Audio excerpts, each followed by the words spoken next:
Change is around us every day. So, how do you manage the changes that happen in mining year round? Welcome to another episode of Change Itself, hosted by Gus Miner and Eric Demers. This show is brought to you by Sophie and Technica Mining and is produced by Crownsman Partners. Now, here are your hosts, Gus and Eric. Hello, everyone, and thanks for tuning in. If you're coming back again, thank you for being a repeat follower. We're looking forward to bringing you episode number 4 of Change Itself. So you're here today with Eric Demers and myself, Gus Miner. We've got a really interesting guest that we're going to be introducing shortly, Jason Bubba from NORCAT. And today's theme is going to be, discussing the evolution of solutions. We talk a lot about how things are not necessarily designed to be set in stone forever. Had lots of conversations. Eric, welcome back, episode 4. Right on. Excited. This is, starting to get comfortable. Yourself? Yeah, same. I mean, really pumped that, the content we're putting out is being consumed and we've got a, pretty good group of followers that are starting to join in and tune in. So I guess what we're talking about is showing value somewhere. So pretty excited about that. Right on. I hope other people can learn from what we're talking about and from what we're learning. So I certainly do when I rewatch them. So that's been the funnest part, is just rewatching our own episode and realizing that, hey, there's a lot of cool stuff we're talking about that, ties into a lot of conversations we have on a weekly basis, but we're actually learning from the stuff that we're putting out ourselves. So it's been fascinating. Right on. Well, I'd like to welcome our guest, the newly minted Chief Operating Officer, COO, I guess, from NORCAT, Jason Bubba. Nice to see you, Jason. Hi, Eric. Nice to see you as well. Hi, Gus. Hi, Jason. Thanks for joining us today.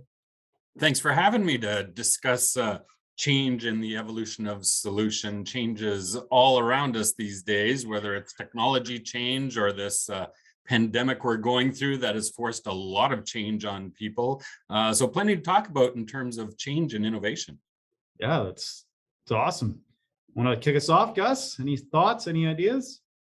I mean, one of the things, since we last connected, one of the things that's been coming up a lot across my way has been, a lot of conversations about, just because it's so today or was so for the past 5 years, 10 years, 20 years, doesn't necessarily mean that it's going to be what's so tomorrow or the years beyond.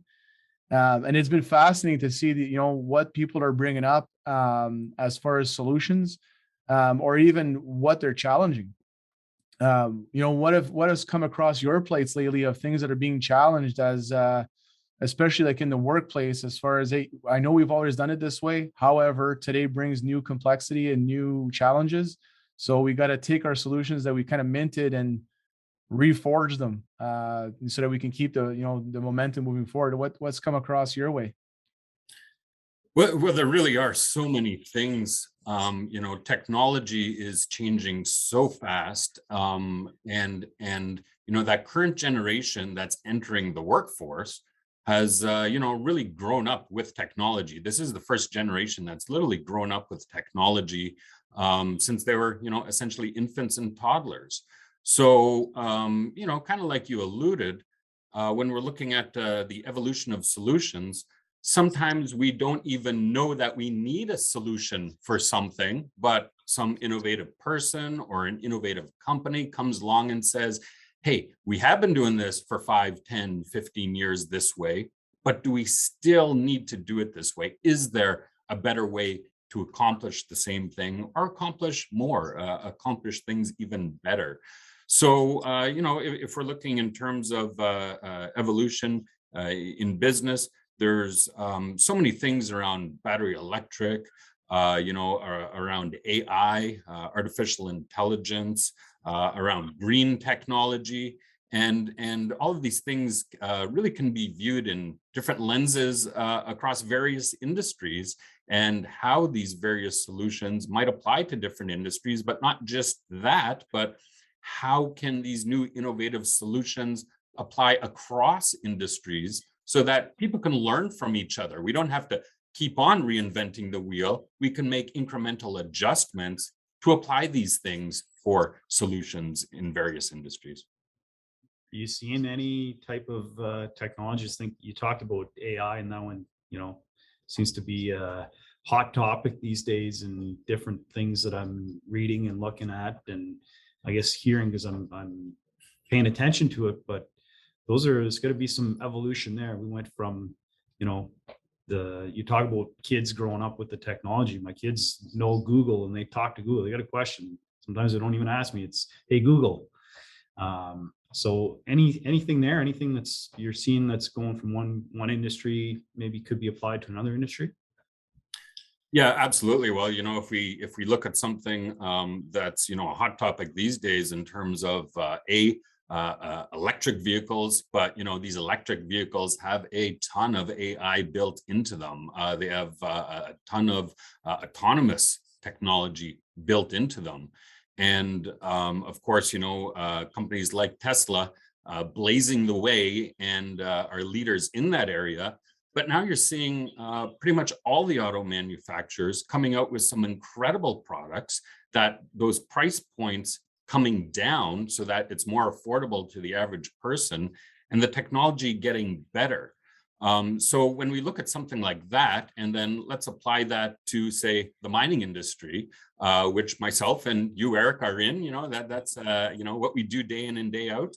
So how do the mines then apply that technology in the workplace? Well, we're seeing today new mines who are opening up, and their intent is that their entire fleets will be battery electric. A lot of them will also be teleremote or autonomous vehicles. So, whether you're driving down the road going to Toronto on the 401 in your Tesla, or you're in the workplace operating a huge piece of equipment, but not necessarily in the driver's seat. Perhaps there's nobody in the driver's seat and they're at a computer terminal controlling it, or part of the duties of that machine are actually performed on its own utilizing AI. It's a good example of how a consumer technology, or technology utilized in a consumer sense, can be very, very useful in the mining industry. I actually think that's a little bit flipped because, as you know, Eric, in the mining industry, we've been using autonomous equipment and teleremote for a long time, and you almost see it sort of migrating to the consumer side.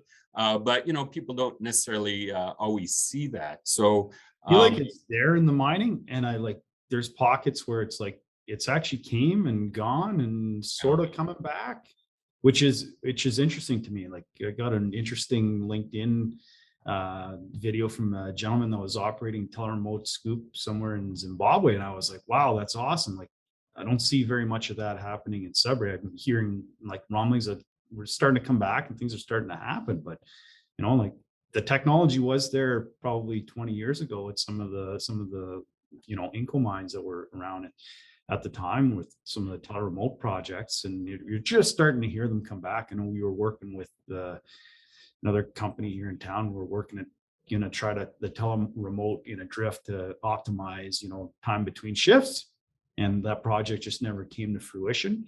But yeah, we're starting to hear more and more of it, but I'm surprised there's not more. The other piece that's interesting and really, like, if we take the autonomous vehicles and the Tesla example, is they're collecting data, like steadily collecting data. They got vehicles out there, and that's all they're doing. And again, it could be that I just don't know, but I'm not seeing, like, we have tons and tons of pieces of equipment, driving ramps, driving all over the mines. And are we collecting that data to start building some of these autonomous processes? Do we know the drifts? Are we taking LiDARs? Like, do we understand the main intersections, interactions with the equipment? Like, I think there's an opportunity there to be, sought out. And I don't know, Jason, if you're hearing of anything like that. You guys are working with some pretty high-tech technology companies there. Anything coming down the pipe? Yeah, absolutely. And I think, you have to sort of look at those early adopters versus those who are going to sit back and wait a little bit until the technology is proven. So, as we all know, some of this teleremote or autonomous technology has been in the mining industry. And like you said, some companies have implemented and then pulled back. Again, let's compare that to consumer versus industry, where, when Tesla first launched the first Model S, and, you had those early adopters buy into that right away. Well, that was a small group. It was a niche group. You had to have the money because they certainly aren't inexpensive. And B, you had to take a bit of a leap of faith. That infrastructure wasn't there. Charging stations weren't across the country. Were these batteries going to be reliable? Could you get to your destination without, going dead on the side of the road and waiting for a traditional vehicle to pick you up and drive you to where you go? So, we can also apply that again to industry, where some of those early adopters, perhaps some of them, became a little bit turned off. There's also has to be that shift in thinking in the workplace. So if I'm buying a electric vehicle, that's my personal choice. I'm choosing to be an early adopter, or these days, it's still early adoption because the market isn't saturated, that's for sure. But would we be having that same conversation 10 years from now? Probably not. Probably not. So in the mining industry, perhaps some of these companies had tried this 15, 20 years ago. Very, very new technology back then. And perhaps they didn't see all of the benefits that they would if they had perhaps implemented, similar technology, but today, at today's level, today's complexities, today's advancements. But, again, sorry, to the point I was making, I'm choosing to buy an electric vehicle. That's me. In the workplace, now you have a workforce. So it's not just about, hey, we're going to do this as a company. Now we have to accomplish these things with the workforce in mind. How do we make that shift? There will, as these things are new, there's always that challenge of the workforce thinking, well, you're going to replace me with a robot, or you'll replace me with a piece of equipment that can work on its own. I never like to look at it in terms of a technology is replacing a person, but that technology is changing the way work is done. There'll still be people, and I don't know, about 50 years from now, Elon Musk is working on some pretty cool robots and such right now. But, today, technology can't do creative thinking like people can. They can't solve certain complex problems in the workplace like people can. Can they solve mathematical problems? Much better than people, absolutely. So if we're looking at implementing these types of things in, whether it's mining or industrial, whatever it may be, manufacturing, it's not a viewpoint of it's going to replace someone's job, but perhaps make that job easier, or help that person do their job better, or create higher value jobs where people don't have to be in harm's way when they're performing their job in the workplace. So there certainly is a difference when we're talking about technology change from a consumer standpoint, where we're making the choice, versus in industry, where we have to make sure that our employees, at the end of the day, our employees are a success. They're the ones that make our company a success, and we have to make sure that implementation of technology in the workplace is a benefit to them, and that those individuals want to see this happen. And that boils down to communication, right? Communicating with the workforce on, how and why these things will happen, and how it'll be a benefit to the workforce, not a detriment. Well, and that's where the evolution comes in, right? Because some of the workforce will have to explain why, and some of the workforce, they're going to be like, because they're going to say like it's the opposite, where we don't need to know why, it's a requirement, right? So when you look at, when we talk about the generation now that's been born with technology in their hands from infancy, they've had remotes in their hands their whole life. You know what I mean? That's how they know how to operate anything, is that there's some type of a remote, right? Whereas like if I think about how I grew up, there was a lever for this, a lever for that. I would put my brakes on with this, like, like it was a very manual process to do anything, whether it was go-karting, whether it was, it didn't matter.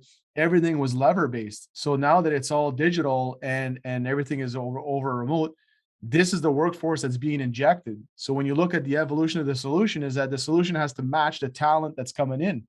They have no clue how to operate a machine with all these levers. They've never been exposed to them, right? So it's kind of like a very opportunistic timing when you think about it, that this is a technology that's being introduced, but it's also that's the skill set that's coming in to use these things, whereas the previous skill set that may think that they're being replaced, they're actually in some sense being replaced as far as generational transitions are happening, but we're enhancing the workforce of the future is what we're doing with these things. And we had the same conversation when it comes to using cell phones and tablets in the field. Same thing. Like, this is just how people communicate today. And if you've never known communication through a post-it note, you don't even know where to go look for a post-it note to purchase, much less use one and pass it on, right? So it is interesting. And one of the things that I noticed just on the weekend, so I was I recently started boating and things like that, and then I was at a lake and there was a fishing derby, and I watched boats being launched and back and forth, and it was just so hectic. And then this guy comes in all by himself, right? So he's all by himself with his boat, his trailer, and his truck. How do you launch all this and how do you do all this by yourself? Well, he had a mapping, I guess, on his remote for his little Minn Kota trolling motor.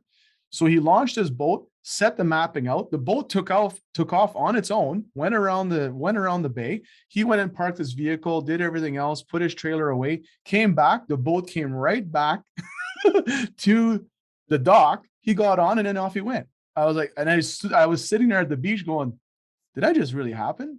Was that just real life? Like, did the boat really just take off, do a like a take off, it did a figure eight, came right back, and that was it.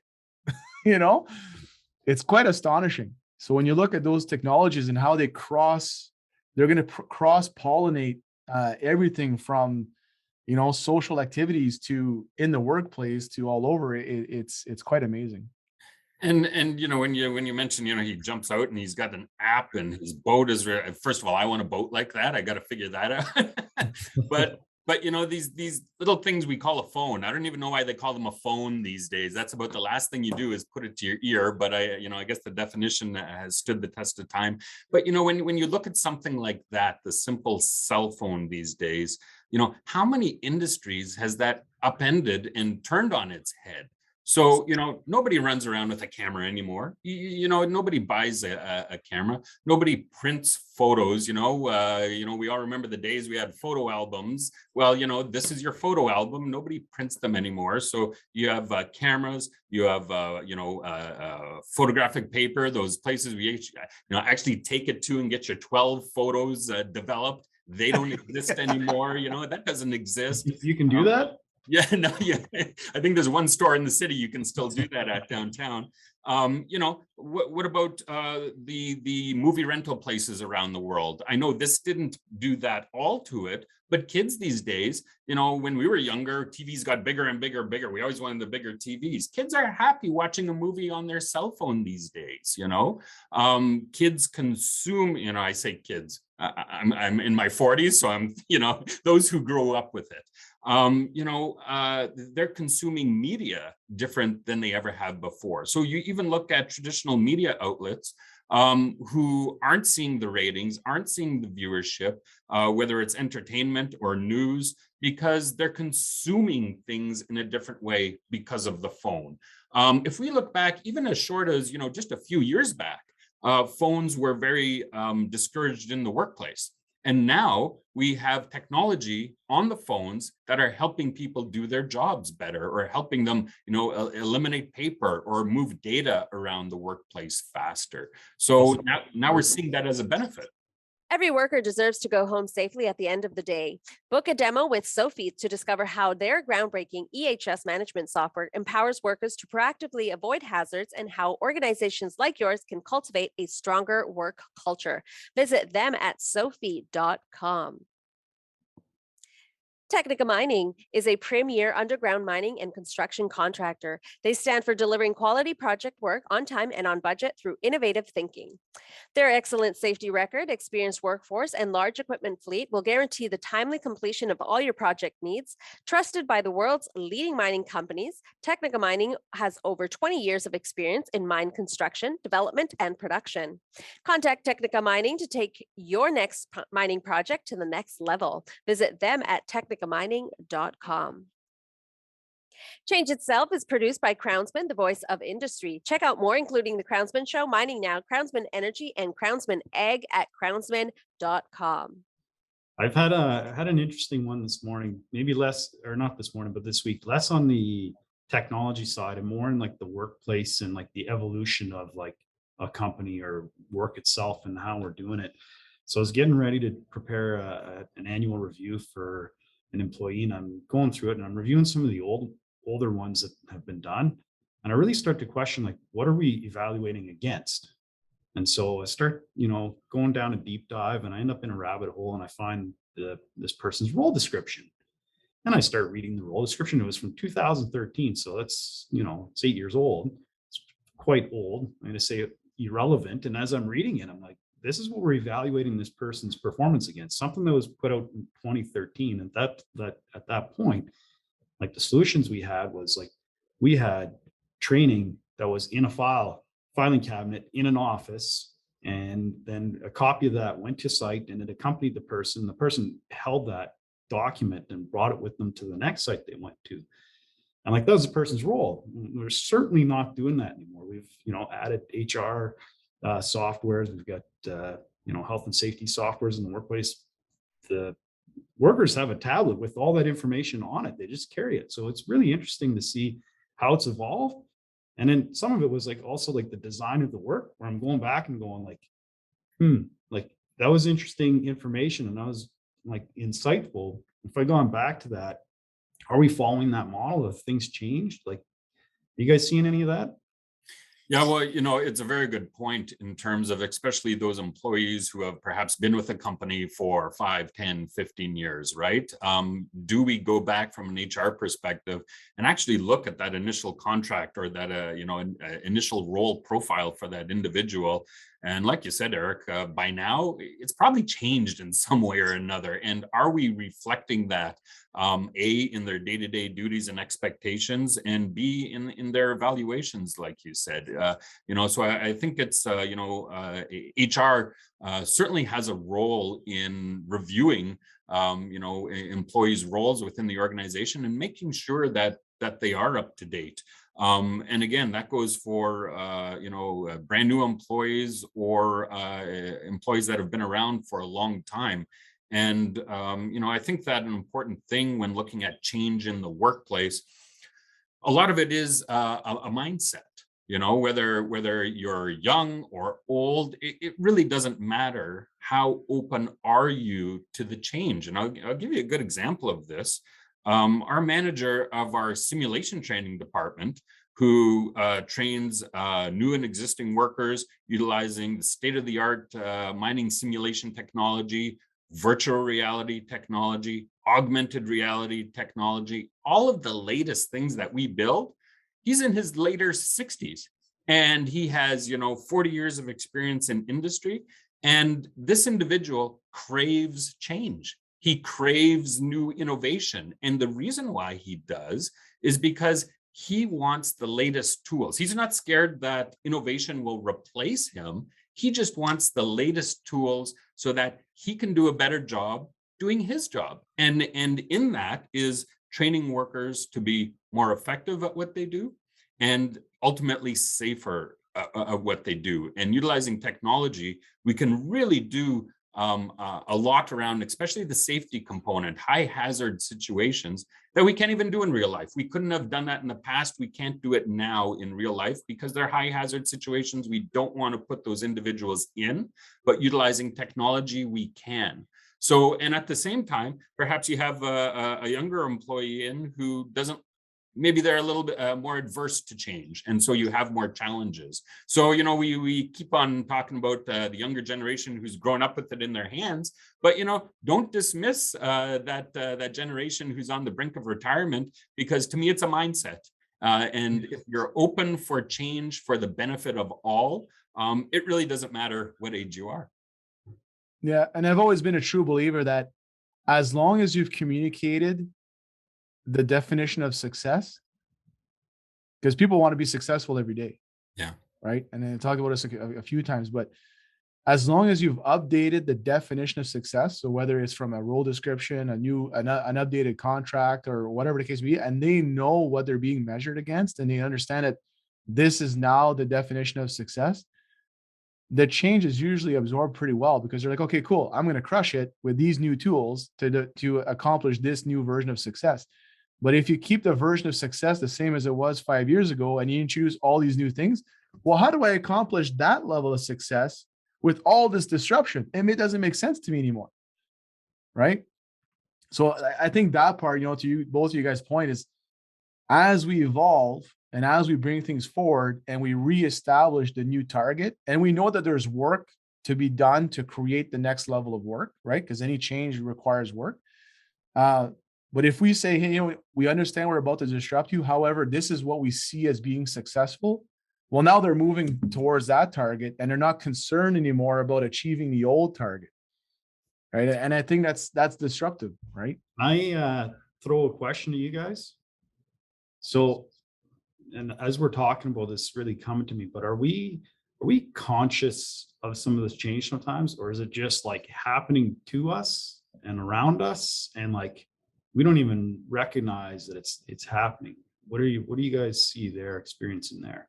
I think the answer to that is yes and yes. So sometimes the technology evolves around us, that it's slow but steady enough that you can see the changes within a year or 2, 3 years. Again, how do some of these industries get so disruptive that have been around for so long, and you don't mind because you have the convenience of the new technology, that's okay if that whatever else was disrupted and goes away because we have a better way. And I think people let those types of things happen around us. But there are things that happen perhaps closer to home or closer to your personal life that are more of an immediate change. Again, if your role in the job you do every day is all of a sudden going to change because something new is being implemented, then that's something that you're less willing to sit back and let it happen and evolve, versus wow, I need to do something different day to day in my job to be successful. Am I going to? And so I'm going to jump back here for a second. When we talk about changes coming to the organization or to that worker's role, what we don't want to do is say change is coming to you. This is how your job is going to change. What we want to do is include that employee in that process. We want to include that employee so that we can say, hey, listen, we're looking at doing this. How can we do it well? How do we implement this with keeping your role, your duties in mind, so that when it comes to implementation and you are using this technology in the field, how is that going to make your job more effective? How is it going to, and when people have that, input, when they're part of a process, then you've more of a chance you're going to get that buy-in. You're going to have less resistant versus this is what we're going to do. It's brand new. You have to get on board because this is your new job. That, even for someone who's welcoming change, it's not a good way to implement it, and you get your guard up pretty quick, versus, hey, I'm part of this process. I'm part of making things better. I'm part of innovation. Now that makes me feel like I have something to aim for, and when it's a success, I was part of that success, and I feel good about that. You said something really interesting there, Jason, where you talked about if it's like convenient, I'm okay with it. I don't even need, I don't have a choice in the matter, but if it's convenient, I'm going to choose to disregard it, or not disregard, but embrace it and not make it a fuss. But there are some things there that like you said, it's almost like embracive. It's like imposed upon you. You're like, whoa, no, thanks. I wonder what's what's in that difference. Gus, you got any thoughts? Well, there's also, I mean, it's interesting when we start thinking about the in position versus the open door approach. Like, Jason touched on it about making sure everybody's involved, making sure we've touched base with the right stakeholders, right, the workforce. But there's also a lot to be said with the leadership as well, is that a lot of times in different organizations, leadership has done a lot of work and put in a lot of blood, sweat, and tears to make sure that the processes and systems and everything is defined well. And not only do we have the definition of success for the workforce, but we also know how to measure it because we have the systems in place to do it. And then somebody comes in and says, okay, I know you've been working on this for the past 5 years, however, or maybe 10 years or beyond. And then, but here's a new way of doing things, and it'll kind of shake it up a little bit. But man, we'll be able to track the success much better. That creates a lot of defense as well. It's like, hold on, like I put a lot of energy into putting this in place, and then now you're shaking it all up, right? So that's why when we evolve on certain solutions, it's also taken in consideration and having empathy on the people that have really done a lot of work on setting that groundwork in the first place, right? Charles said something in our last conversation, the last episode, and it was like around perspective. When we're talking about transformation and change. And it was like, for the person building the thing, it seems to be slow, but for other people, it just happens. Like, I wonder if it's kind of that same like perspective thing. Like, if it's open, like, and again, back to what Jason was saying in the beginning of like, if I'm an early adopter, yes, I'm wanting it and I'm embracing it. There's a point where that technology is just there and it's proven, and we just jump on board and we like Right. go with it. Like, I wonder if it's like that perspective. Like, perspective is we don't even notice it because we're actually getting on board sometimes later in that innovation cycle where it's just there, right there. It's proven smooth. It just works. I think that it has to also do in terms of your level of choice or perception of choice. So if we take it back to the consumer market, when Netflix first launched and these other streaming services, you had a choice, right? You can either buy into these streaming services, or perhaps you still go down to the local movie rental place and get what you want. And then, it started becoming more and more convenient. Well, geez, more and more people are just watching these movies at home. And I don't want to be charged for returning remember guys, a VHS tape, you had to rewind before you brought it. So, please be kind, rewind. Rewind it.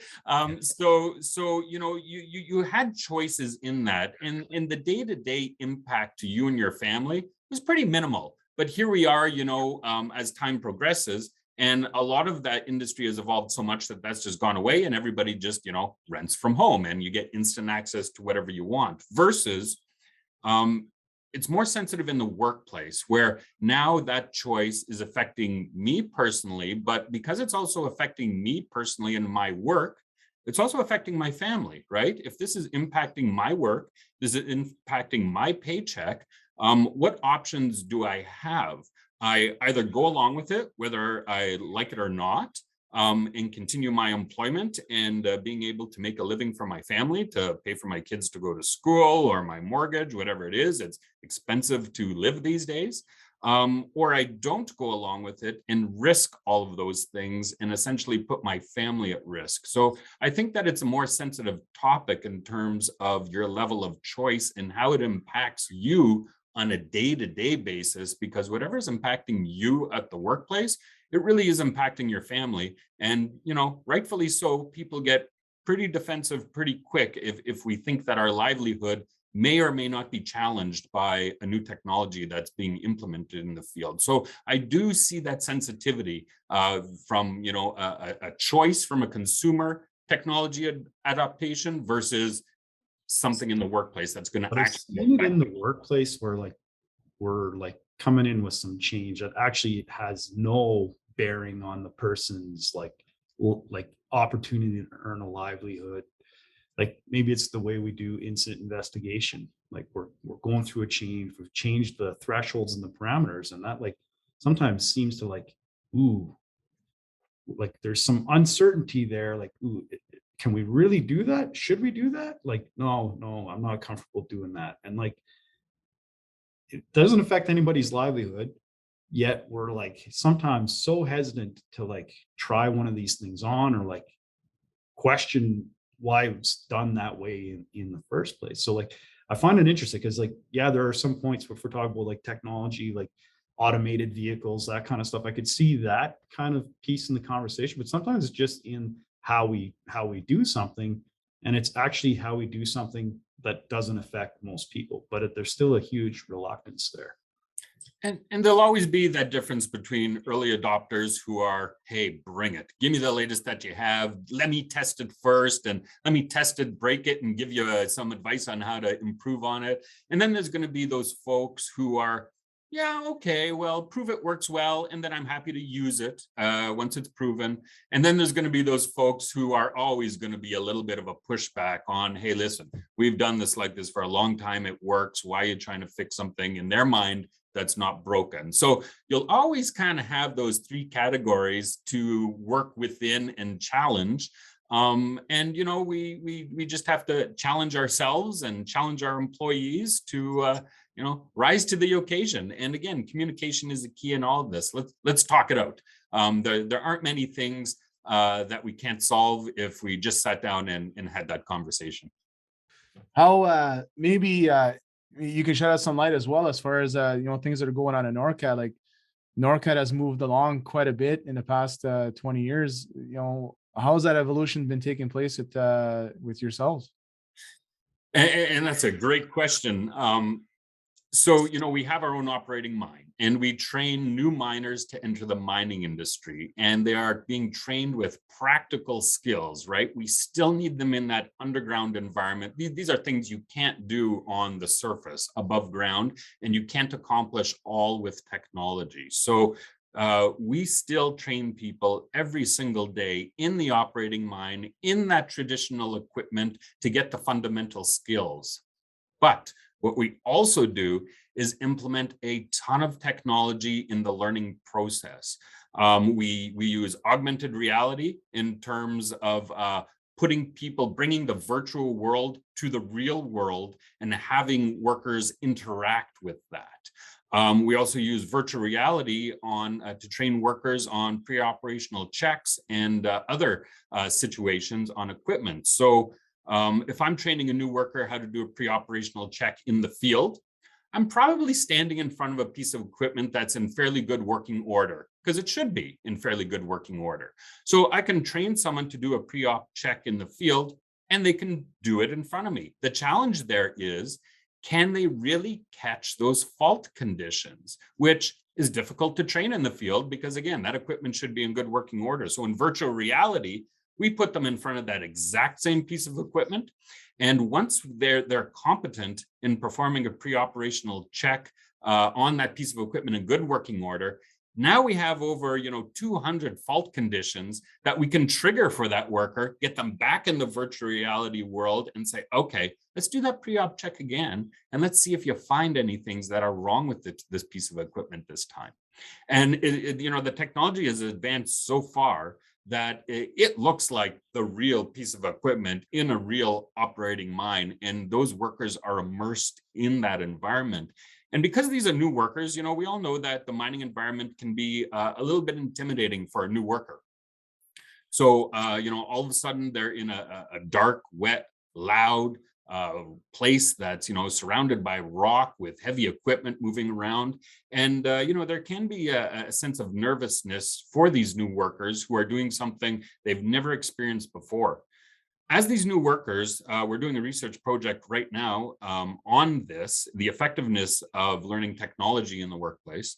As these new workers are working through these digital exercises and getting what we call that virtual experiential training, the early feedback that we're already getting for them is that it helps them stay calm. There's no threat around them.